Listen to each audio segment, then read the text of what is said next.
গাজায় ইসরায়েলের দখল নীতি নিয়ে যখন আন্তর্জাতিক মহলে উদ্বেগ বাড়ছে, তখন মার্কিন প্রেসিডেন্ট ডোনাল্ড ট্রাম্প জানিয়ে দিলেন গাজার ভবিষ্যৎ নির্ধারণে হস্তক্ষেপ করবেন না তিনি।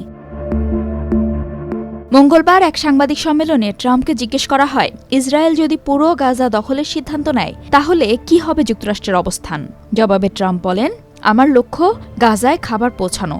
পুরো গাজা দখল করবে কি করবে না সেই সিদ্ধান্ত ইসরায়েলের। 2023 সালের অক্টোবর থেকে শুরু হওয়া গাজা যুদ্ধে কঠোর সামরিক কার্যক্রম পরিচালনা করছে ইসরায়েল। এতে ইসরায়েলের নিয়ন্ত্রণে চলে গেছে গাজার প্রায় 86% এলাকা। ফিলিস্তিনি বাসিন্দাদের জোরপূর্বক সরিয়ে দেওয়া হচ্ছে এক জায়গা থেকে অন্য জায়গায়। গাজার বাকি অংশের মানুষের জীবনও এই অভিযানের কারণে পড়েছে ভয়াবহ ঝুঁকিতে। প্রতিদিন ইসরায়েলি বোমাবর্ষণ ও খাদ্য সংকটের মধ্যে দিন যাপন করছে তারা।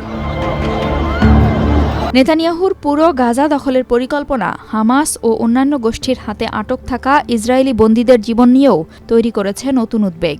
জাতিসংঘের ঊর্ধ্বতন কর্মকর্তা মিরোস্লাভ জেনকা মঙ্গলবার সতর্ক করে বলেছেন, গাজা পুরোপুরি দখল করলে তা ডেকে আনতে পারে বিপর্যয়কর পরিণতি। তিনি বলেন, আন্তর্জাতিক আইন এই বিষয়ে স্পষ্ট। গাজা ভবিষ্যৎ ফিলিস্তিনি রাষ্ট্রের অবিচ্ছেদ্য অংশ হতে হবে এবং তা থাকবেই। 2005 সালে গাজা থেকে ইসরায়েল তাদের সেনা ও বসতি প্রত্যাহার করেছিল। তবে বিশ্লেষকদের মতে গাজার আকাশপথ, জলসীমা ও প্রবেশপথের নিয়ন্ত্রণ ইসরায়েল ধরে রাখায় অঞ্চলটি তখনও কার্যত দখলাধীন ছিল। 2023 সালের যুদ্ধ শুরুর পর থেকেই ডানপন্থী ইসরায়েলি নেতারা চাচ্ছেন গাজায় পুনরায় সেনা ও বসতি স্থাপন করতে। নেতানিয়াহু গাজার সব ফিলিস্তিনিকে সরিয়ে দিয়ে অঞ্চলটিকে ফিলিস্তিন শূন্য করার ইঙ্গিত দিয়েছেন, যা কার্যত জাতিগত নির্মূলের শামিল।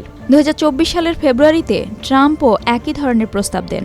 বলেছিলেন, গাজাকে ফাঁকা করে মধ্যপ্রাচ্যের একটি নয়নাভিরাম পর্যটক কেন্দ্রে রূপান্তর করতে চান তিনি। গাজায় স্থল অভিযান জোরদারের খবরে বাড়ছে আন্তর্জাতিক উদ্বেগ। খাদ্য সংকট পৌঁছেছে চরমে। মার্চ মাস থেকে গাজায় প্রায় সব ধরনের সাহায্য প্রবেশ বন্ধ করে দিয়েছে ইসরায়েল। ফলে যুক্তরাষ্ট্র সমর্থিত GHFই এখন একমাত্র ভরসা। তবে এখানেও নিরাপত্তা নেই। GHF ত্রাণ কেন্দ্রগুলোর দিকে যাওয়ার সময় ইসরায়েলি সেনাদের গুলিতে এখন পর্যন্ত শত শত ফিলিস্তিনি নিহত বা আহত হয়েছেন। তবুও যুক্তরাষ্ট্র এখনও এই ত্রাণ ব্যবস্থার পক্ষে।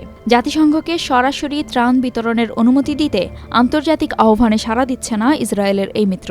সাম্প্রতিক দিনে ইসরায়েল কিছু খাদ্যবাহী ট্রাক প্রবেশের অনুমতি দিয়েছে। বিমান থেকেও ফেলা হচ্ছে ত্রাণ, তবে এসব চাহিদার তুলনায় খুবই কম। মঙ্গলবার মার্কিন প্রেসিডেন্ট ট্রাম্প আবারও তার পুরনো দাবি তুলে ধরে জানান, যুক্তরাষ্ট্র গাজায় $60 মিলিয়ন সহায়তা দিয়েছে, যার মধ্যে 30 মিলিয়ন গেছে GHF এর কাছে। তিনি বলেন, যুক্তরাষ্ট্র সম্প্রতি গাজায় $60 মিলিয়ন দিয়েছে, কারণ ওখানে মানুষ সত্যিকার অর্থেই খাবারের কষ্টে আছে। ট্রাম্প আরও বলেন, আমার বিশ্বাস ইসরায়েল আমাদের এই প্রক্রিয়ায় সহায়তা করবে। আরব রাষ্ট্রগুলোর কাছ থেকেও আমরা সহায়তা আশা করছি। তারা সম্ভবত অর্থ এবং খাদ্য বিতরণ উভয় ক্ষেত্রেই সহায়তা দেবে। গাজায় ইসরায়েলের এই সামরিক অভিযানে এখন পর্যন্ত 61,000-এরও বেশি মানুষ নিহত হয়েছেন। অধিকাংশ এলাকা পরিণত হয়েছে ধ্বংসস্তূপে। জাতিসংঘ এবং আন্তর্জাতিক মানবাধিকার সংস্থাগুলো একে গণহত্যা হিসেবে অভিহিত করেছে।